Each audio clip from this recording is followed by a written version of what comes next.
Sponsored by Trimurti Gold, Silver and Diamond House since 1968. Sarafa Bazar, Amravati. Ronghe sales and Chetan traders, Paras pipe and fitting आणि Cera sanitary ware फॉसेटचे अधिकृत distributor. And Ashwini Amruttulya. Ashwini चहा बघाच एकदा तरी पिऊन. युशन न्यूजच्या चौक चुनाव चौपाल या कार्यक्रमामध्ये आपलं सर्वांचं स्वागत आहे. आपण अमरावती शहराच्या मुदळकड पेठ या भागात आहोत. मुदळकड पेठ हा भाजपचा गड मानला जातो. या ठिकाणी भाजपला प्रचंड मोठ्या प्रमाणात मतदान होते असं या ठिकाणचं वैशिष्ट्य आहे. आपल्यासोबत या परिसरातले काही नागरिक आहेत, नवीन मतदार आहेत. आपण त्यांच्याकडून जाणून घेणार आहोत की यावेळेसचा खासदार जो आहे हा त्यांना कसा असावा, काय त्यांच्या अपेक्षा आहेत, त्यांना विकासाचा कसा त्यांचा दृष्टिकोन आहे.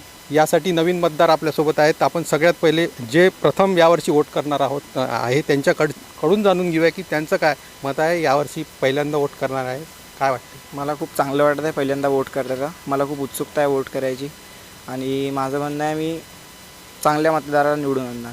नवीन जो खासदार आहे, नवीन आता जो येणारा खासदार आहे तो कशा प्रकारचा त्यांनी विकास करावा अमरावती शहरासाठी, काय तुझी अपेक्षा? नवीन खासदार म्हणजे चांगलाच विकास केला पाहिजे.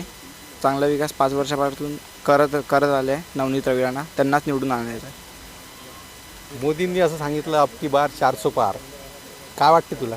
होणार अब की बार 400 पार, नक्की होणार? नक्की. तुझ्या मनात काय, कोणाला मतदान करतो? नवनीत रविराणा.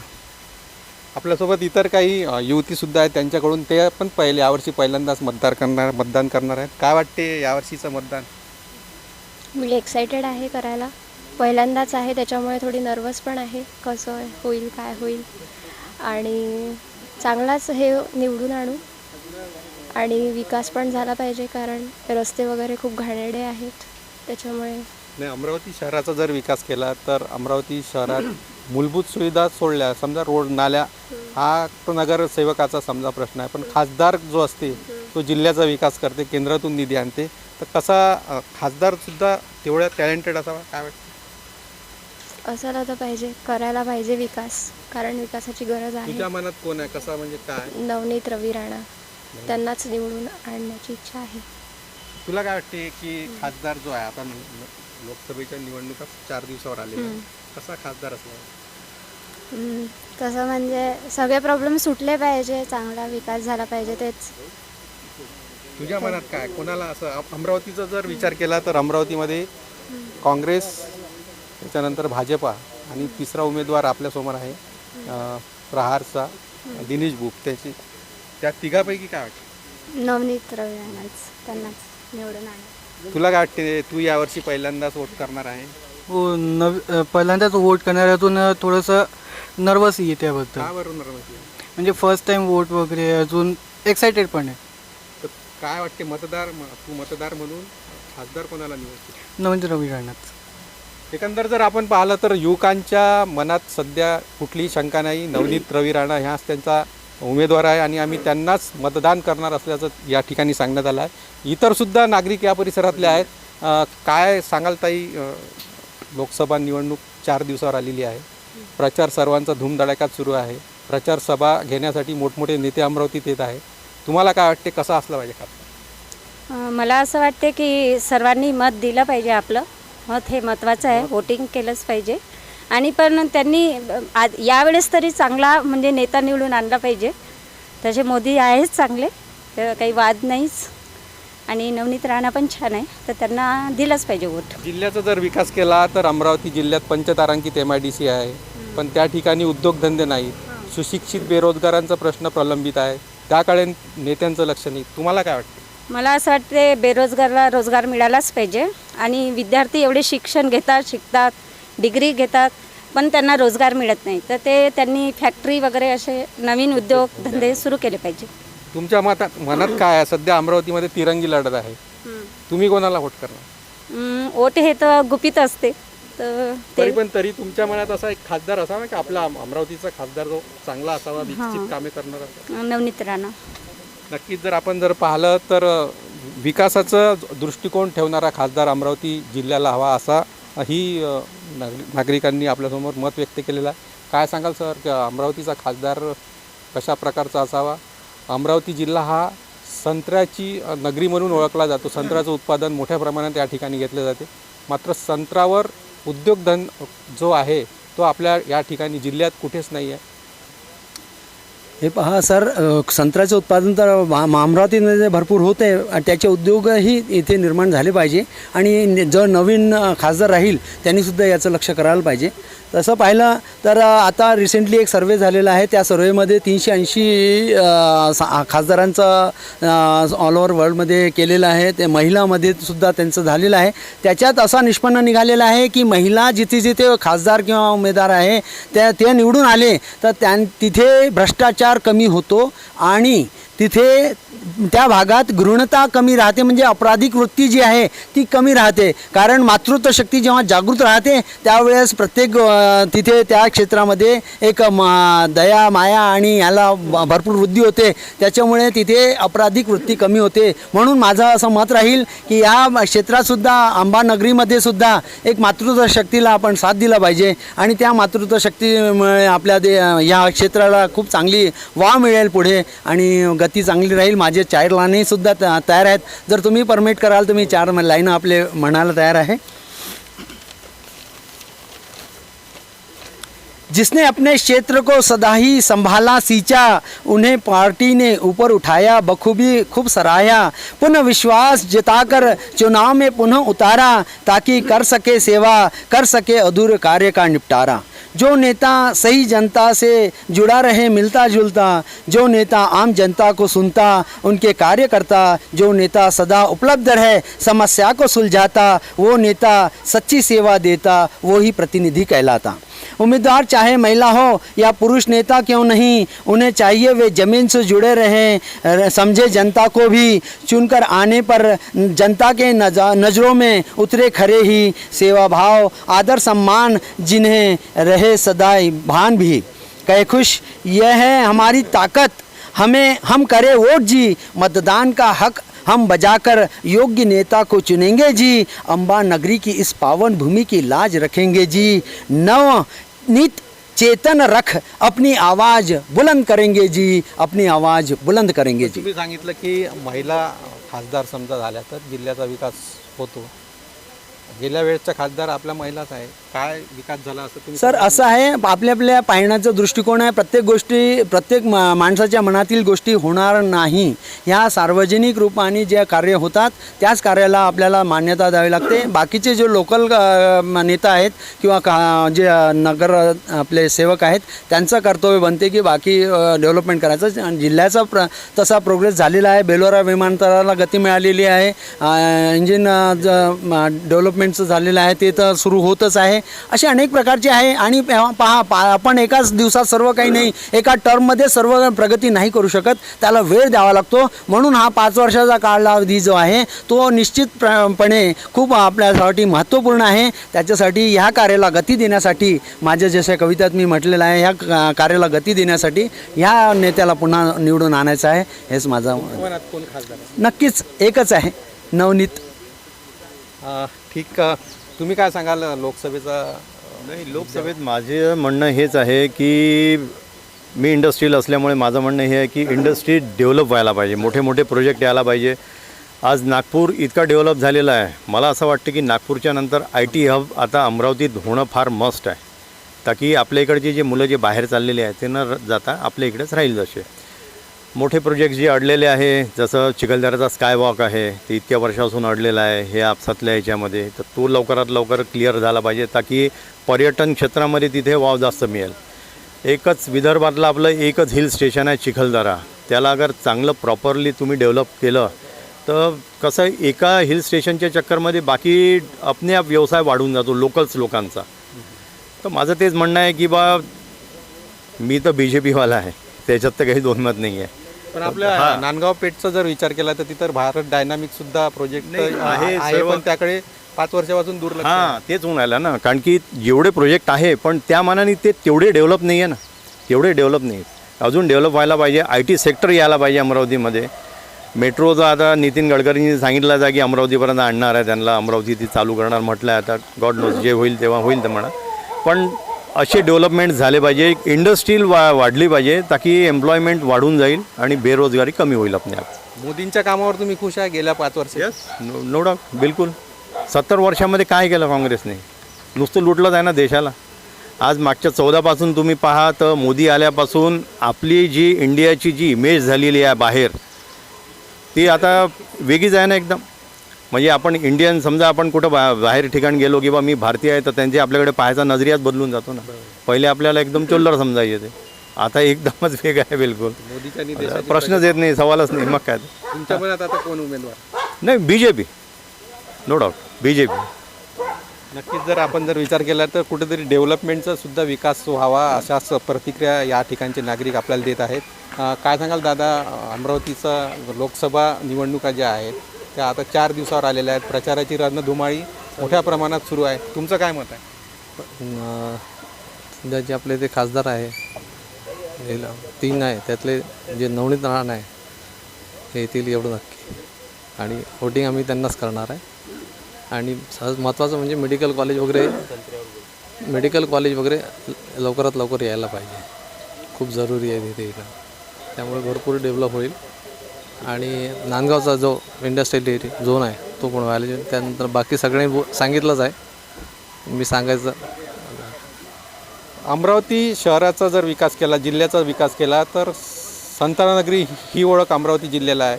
शेतकरी शेतमजुरांचा प्रश्न आहे. मात्र प्रचारात हा मुद्दा जे उमेदवार प्रचार करत आहे त्यांनी हा बाजूला ठेवलेला आहे. संत्र्याच्या प्रकल्पावर अजूनपर्यंत उद्योगधंदा या ठिकाणी आलेला नाही. काय सांगाल तुम्ही? असं आहे सर, आता आम्ही 3 पिढ्यापासून संत्रेवाले आहे. आम्ही शेतकरी लोक आहे. 3 पिढ्या झाल्या संत्रे. आम्ही बगीचे आहे आमच्याकडे. आधी 3 बगीचे आहे.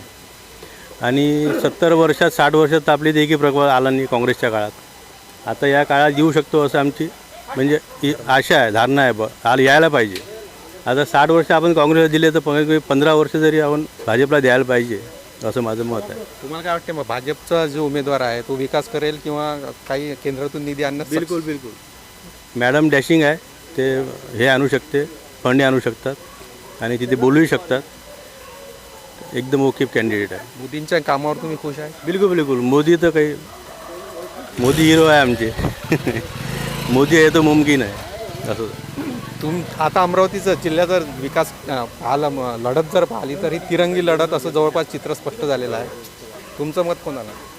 हे तिरंगी लढत तर म्हणता येणार नाही. लढत तर पंजाब कमळमध्येच होईल आणि त्याआधी कमळच जिंकेल ही पूर्ण आशा आहे. नक्कीच जर आपण जर पाहिलं तर या ठिकाणी नवनीत राणा जे भाजपचे उमेदवार आहेत त्यांना प्रचंड मोठा असा प्रतिसाद या ठिकाणी मिळत आहे.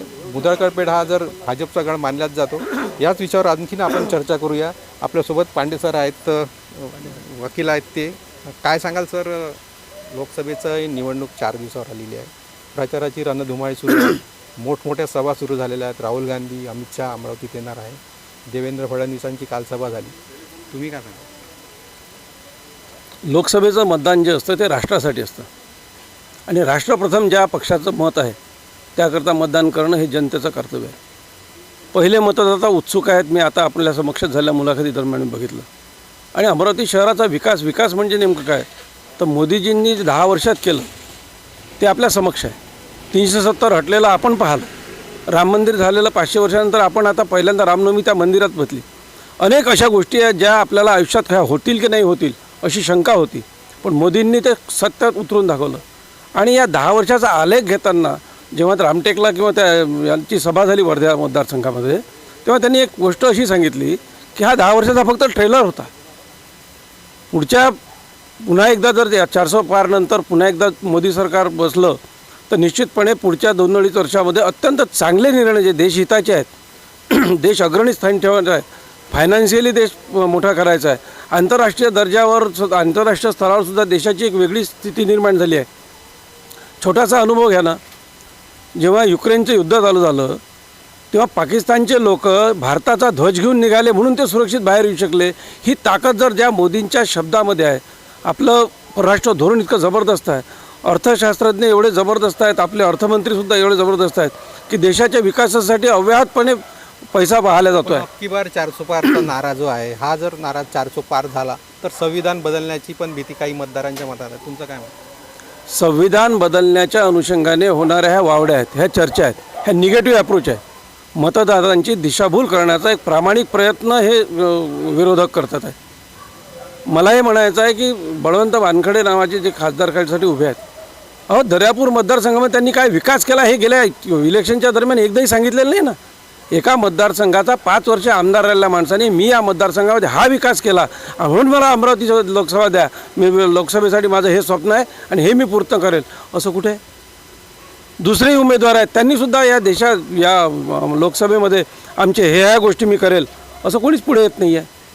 तेच उलट पक्षी भारतीय जनता पक्षाच्या वतीनं ज्या उभ्या आहेत त्यांनी सांगितलं आहे की विकासाची गंगा जे, आणि दुसरं एक लक्षात घ्या, केव्हाही ज्याचं सरकारवर ते बसत असताना त्याचा खासदार असाल तर निधीची कमतरता नाही आणि विकासाची गंगा आपोआपच येणार आहे. सातत्यानं प्रयत्न करणारा खासदार, आणि आपण नवनीत राणांच्याबद्दल जर बघितलं तर महाराष्ट्रामध्ये केवळ हनुमान चालिसा म्हटली म्हणून त्यांना 14 दिवसाची अटक होऊ शकते, हा काय प्रकार आहे? राष्ट्रविकासक खरंच काम आहे का? एखाद्या या देशामध्ये भारतीय संविधानाने प्रत्येकाला धर्माच्या करता जगण्यासाठी मुभा दिली आहे, जबाबदारीचा विषय आहे तो. पण अशामध्ये जर समजा अशा गोष्टी घडत असतील, केवळ देवाचं नाव घेतो म्हणून जर 14चा दिवस कोठडीत असेल, ते दुर्दैव आहे. त्यामुळे राजकीय नेता कसा असावा, तर मोदीचे एक आयकॉन आहेत आणि अबकी बार मोदी सरकार हे खरं आहे, अबकी बार 400 पार हेही खरं आहे. आणि 400 पार जर झालं तर तुम्हाला समान नागरी कायदा आहे, अनेक कायदे आहेत जे पुढे भविष्यामध्ये या देशाच्या विकासात्मक कार्याला आपल्याला जर बघायचं असेल आणि खरोखर देश आंतरराष्ट्रीय पटलावर पुढे न्यायचा असेल तर ह्या गोष्टी करण्याकरता नवमतदातांसह जुन्या मतदातांनीसुद्धा जे सरकार भारत सरकारचं बसणार आहे, राष्ट्रप्रथम विचार करणारी जी कोणची पार्टी आहे त्यांना मतदान करणं अनिवार्य आहे, या स्पष्ट मताचा मी आहे. तुम्हाला काय वाटते? मतदान 4 दिवसावर आलेलं आहे, काय कोणाला मतदान करणार? मोदीजी. मोदींचा जो प्रतिनिधी जो उभा आहे त्या पक्षाचा म्हणजे श्रीमती नवनीत राणा यांनाच मत द्यायचं आहे. तुम्ही समाधानी आहात मोदी? बिलकुल समाधानी. अरे मूलभूत गरजा, भौतिक विकास ह्या तर सगळ्यांच्या मागण्या आहेतच. अजून अनेक लोकांच्या वेगळ्या मागण्या आहे, पण माझी वैयक्तिक मागणी म्हणण्यापेक्षा जी परिस्थिती आहे, धर्म जागेल तर देश जागेल, धर्म वाचेल तर देश वाचेल. तर ह्या सगळ्या मूलभूत गरजा, ह्या विकासात्मक ह्या सगळ्या गोष्टी असताना हे सुद्धा तेवढंच गरजेचं आहे, धर्म संरक्षण.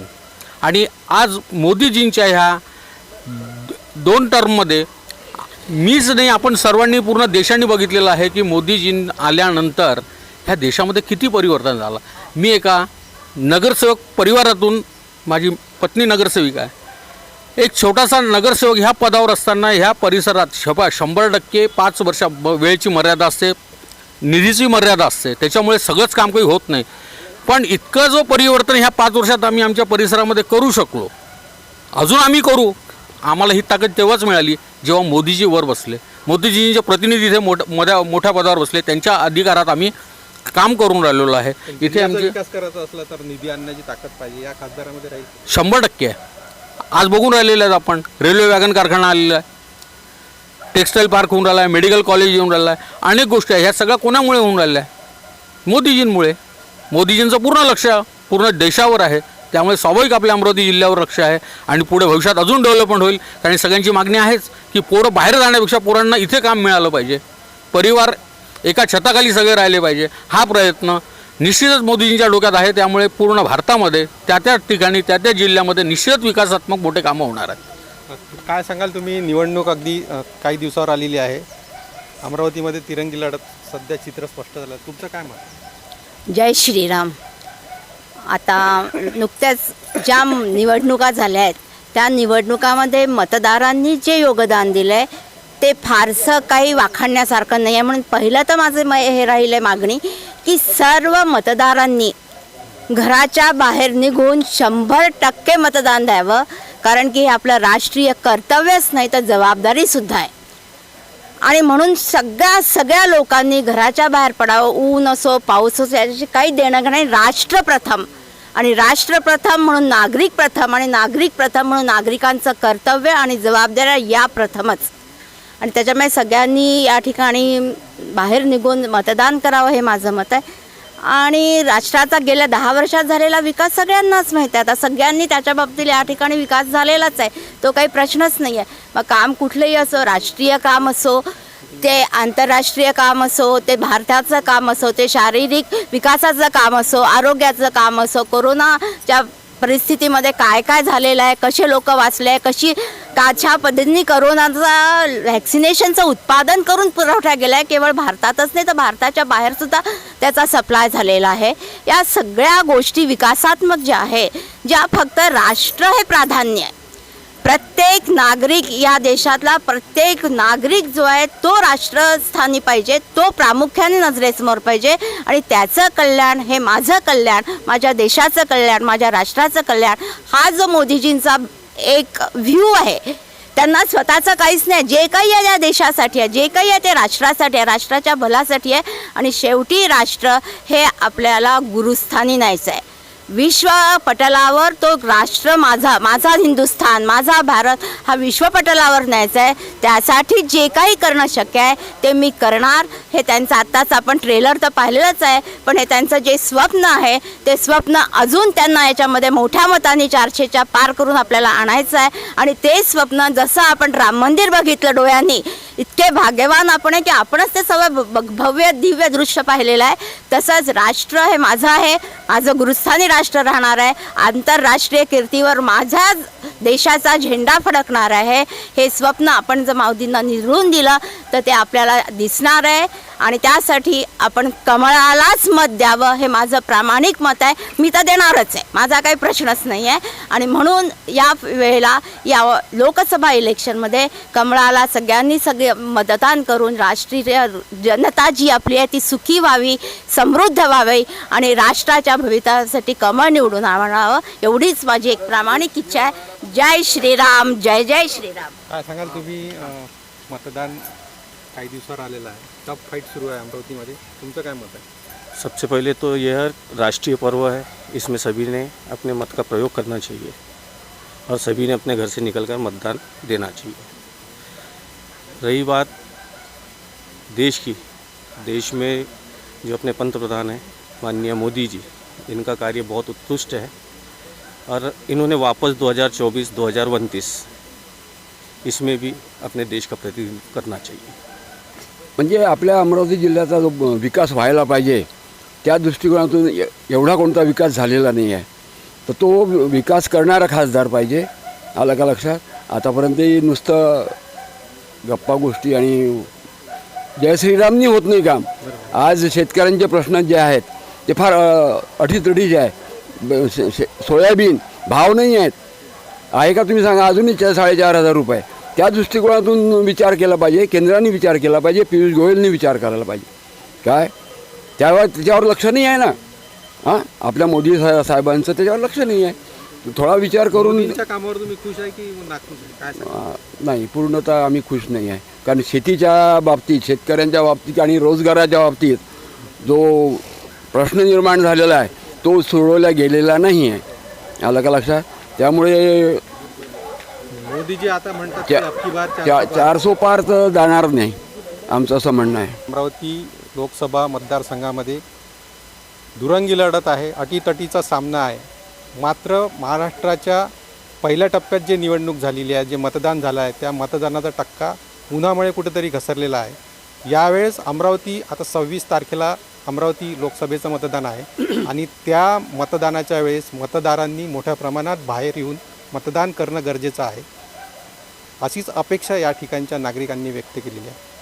Arun Joshi, Usain news, Amravati. श्रृंगार से बढ़ेगी हर महिला की शान जब खरीदारी होगी विदर्भ के सुप्रसिद्ध त्रिमूर्ति गोल्ड, सिल्वर और डायमंड हाउस के साथ. 916 के गोल्ड हॉलमार्क ज्वेलरी पर पाए दुगनी चांदी बिल्कुल मुफ्त और डायमंड ज्वेलरी की खरीदारी पर मेकिंग चार्जेस में मिलेगा 25% का डिस्काउंट. ऑफर 30 अप्रैल 2024 तक वैध. त्रिमूर्ति गोल्ड, सिल्वर और डायमंड हाउस, सराफा बाजार, अमरावती.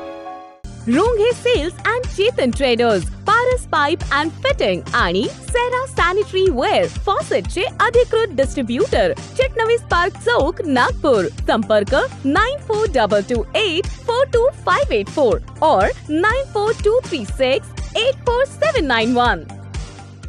अश्विनी अश्विनी अश्विनी अमृत तुल्य अमृत से स्वाद का